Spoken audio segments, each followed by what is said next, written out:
అందరికీ నమస్కారం. అమ్మ మాట అమ్మాయి బాట ఛానల్కి స్వాగతం. కథ చెప్పుకుందామా? బేతాళ కథలు. కృపాకరుడి కథ. పట్టుదల వదలని విక్రమార్కుడు చెట్టు వద్దకు తిరిగి వెళ్ళి చెట్టుపై నుంచి శవాన్ని దించి భుజాన వేసుకొని ఎప్పటిలాగే మౌనంగా శ్మశానం కేసి నడవసాగాడు. అప్పుడు శవంలోని బేతాళుడు, రాజా, ఎవరి మీదైనా పంతం కొద్దీ ఏదో సాధించాలన్న పట్టుదలతో నువ్విన్ని శ్రమలకు ఓర్పు వహిస్తున్నావేమో నాకు తెలియదు. కానీ ఏదో ఆవేశంలో మనిషి పట్టే పంతాలకు, చేసే ప్రతిజ్ఞలకు కాలగతిలో క్రమంగా అర్థం లేకుండా పోతుంది. అతడు వాటికి భిన్నంగా ప్రవర్తిస్తాడు. ఇందుకు ఉదాహరణగా కృపాకరుడనేవాడి కథ చెబుతాను. శ్రమ తెలియకుండా విను అంటూ ఇలా చెప్పసాగాడు. రామానందుడనే వర్తకుడికి 2 కొడుకులు. పెద్దవాడు ప్రీతివానుడు మందబుద్ధి, చిన్నవాడు కృపాకరుడు చాలా చురుకైన వాడే, కానీ కురూపి. రామానందుడికి 40వ ఏట భార్య పోయింది. ఆయనకు భార్య అంటే అమితమైన ప్రేమ. ఆ కారణం వల్ల బెంగతో మంచం పట్టాడు.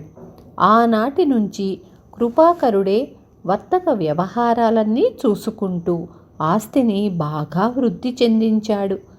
అలా కొంతకాలం గడిచాక గుణశేఖరుడనే వర్తకుడు రామానందుడి ఆస్తిపాస్తుల గురించి విని తన 2 కూతుళ్లను ప్రీతివానుడికి కృపాకరుడికి ఇచ్చి పెళ్లి చేయాలనుకున్నాడు. పెళ్లి చూపుల్లో గుణశేఖరుడి పెద్ద కూతురు రమ ప్రీతివానుడి అందం చూసి ఇష్టపడింది. 2వ కూతురు శోభ మాత్రం కృపాకరుడు కురూపి అని నిరాకరించింది. దానితో కృపాకరుడికెంతో కోపం వచ్చింది. తాను శోభ కంటే అందమైన అమ్మాయిని భార్యగా తెచ్చుకుంటానని పంతం పట్టాడు. ప్రీతివానుడికి రమకు వివాహం అయ్యింది. ఆ తర్వాత కొన్నాళ్లకు రామానందుడు మరణించాడు.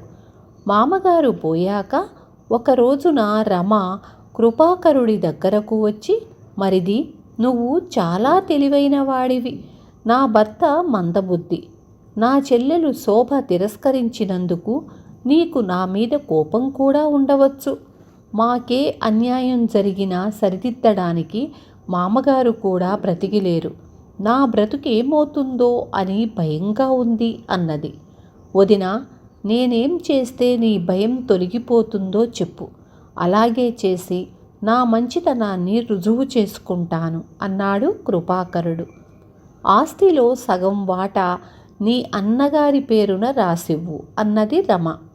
సగమెందుకు, పూర్తిగా రాసిస్తాను అని కృపాకరుడు యావదాస్తికి అన్నగారినే వారసుణ్ణి చేసి తను వర్తక వ్యవహారాలు మాత్రం చూడసాగాడు.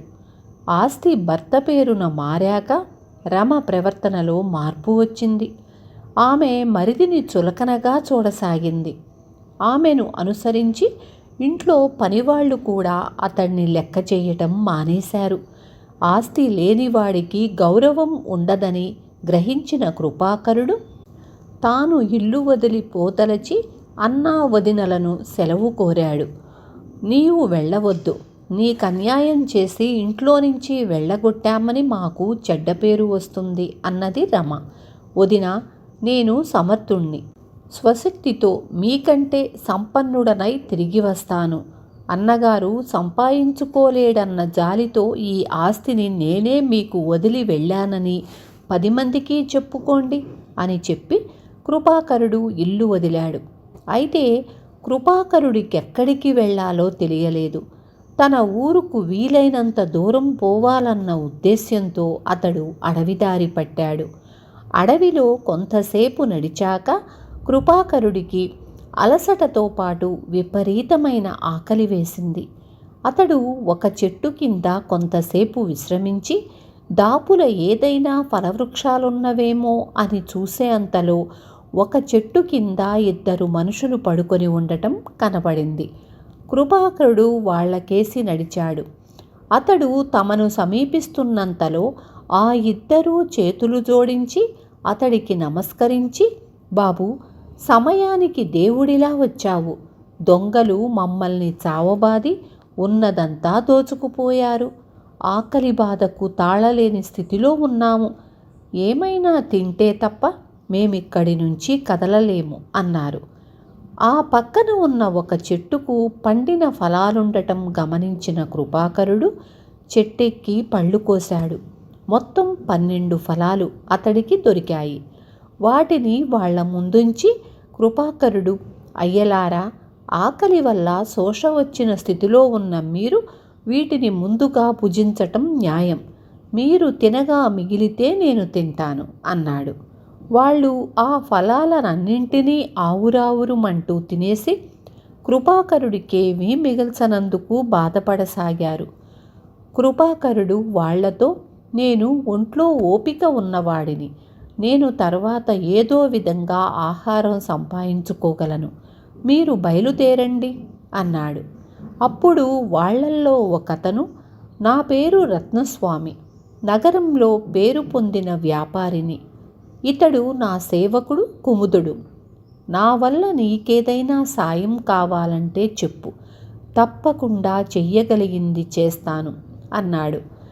కృపాకరుడు రత్నస్వామికి తన కథ చెప్పగానే అతడు ఎంతో ఉత్సాహంగా, నాకు కొడుకులు లేరు, వ్యాపారంలో నమ్మకస్తుడైన సహాయకుడు లేక చాలా ఇబ్బంది పడుతున్నాను. నీకు మంచి వేతనమిస్తాను, నాతో బయలుదేరి వచ్చేయి అన్నాడు. కృపాకరుడు అందుకు సరేనని రత్నస్వామితో కలిసి నగరానికి వెళ్ళాడు. కుముదుడు కృపాకరుడికి తన ఇంట వసతి కల్పించి తన రుణం తీర్చుకుంటానన్నాడు.